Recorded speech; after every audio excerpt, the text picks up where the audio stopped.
Şuunlar Balkan velaýatynyň Hadar şäherinde ýakynda düýbi tutulan täze meçidin guruluşy dowam edýär. Häkimetler bu meçidin guruluşyny dogullygyna diýen ýaly velaýatyň büdjet işgärleriniň we telekeçleriniň hasabyny alyp barmaga çalyşýarlar. Olar munyň üçin büdjet işgärlerinden we telekeçlerden ýene mejburi meýletin haýır-sahabat pullaryny ýygnaýarlar. Bu barada Azatlyk radiosynyň habarçylary we çeşmeleri 4 awgustda Sewitden maglumat berdiler.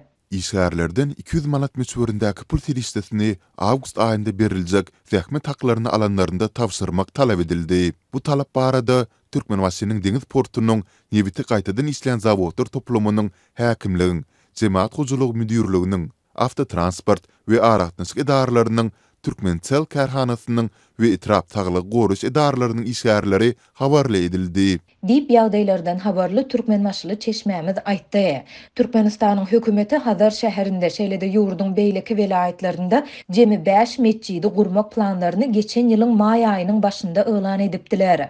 Şonda hökümet Sewit ýaşaýjylaryndan gelen islegleriň nazara alınıp meçitleriň gurulýandygyny aýtdy. Ýöne resmi habarda guruljak meçitleriň mümkin bolan bahasy, maliýeleşdirmek meselesi we guruluşynyň haçan tamamlanjakdygy barada hiç zat aýdylmady. Balkanyň beýleki Sewitlerindäki çeşmelerimiz mejburi meýletin haýır-sahabat pullarynyň Sewitiň tas ähli etrapdyr şäherlerinde ýygnalýandygyny, bu serişdäniň dini büdjetçilerden däl, eýse telekeçilerden hem talap edilýändigini aýdýarlar. Pul vermekden yüz öwürýän büdjetçiler işten kowulmak haýbaty bilen yüz-yüz bolýarlar. Telekeçileriň bolsa işlerinde bürokratik bökdönçlükler dörediljekdigi ýaňsydylýar.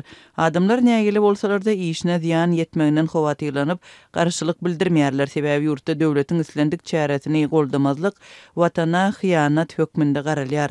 Dip beýleki bir çeşmämiz bellidi. Azatlyk häkimetleriň büdjet işgärlerinden we telekeçilerden nowatdaky pul ýygnamak çäreleri barada Balkanyň häkimliginden kommentari alyp bilmedi. Ýöne bellesek bu Balkanyň häkimetleriniň Hadardaky täze meçidin guruluşy üçin haýır-sahabat pullaryny ýygnamak bilen bagly ilkinji waka däl. Azatlyň habarçylary meçit gurmak baradaky resmi kararyň elan edilmeginiň ýygyny geçen ýylyň 8-nji maýynda Balkan ve Mari velaýatlarynda büdjet işgärlerinden we telekeçlerden mali serişdeleriniň ýygnalyp başlanandygyny habar beripdiler. Şonda büdjet işgärlerinden 50-100 manat aralygynda pul ýygnalýandygy, telekeçlerden 20.000-50.000 manat aralygynda pul serişdesiniň haýır-sahabat hökmünde talap edilýändigi ma'lum bolupdy.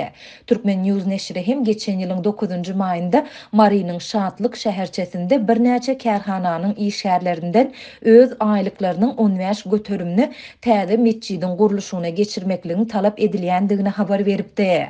Bu habarlardan 3 hepde çemesi soň Türkmenistanyň müftüsiniň müdüriýeti ýurdun Sewitlerinde bina ediljek täze meçitleriň guruluşlaryna haýır-sahabat ýardymny etmäge isleg bildirýän taraplar üçin Türkmenistan Döwlet Täjirçilik Bankynda ýörite hasap açdy diýip hökümetçi Türkmenportal.com neşri döwlet mediasyna salgylanyp habar berdi. Şonda neşir haýır-sahabat bank hasaplary baradaky maglumatyň metbuatda çap ediljekdigini hem aýdypdy.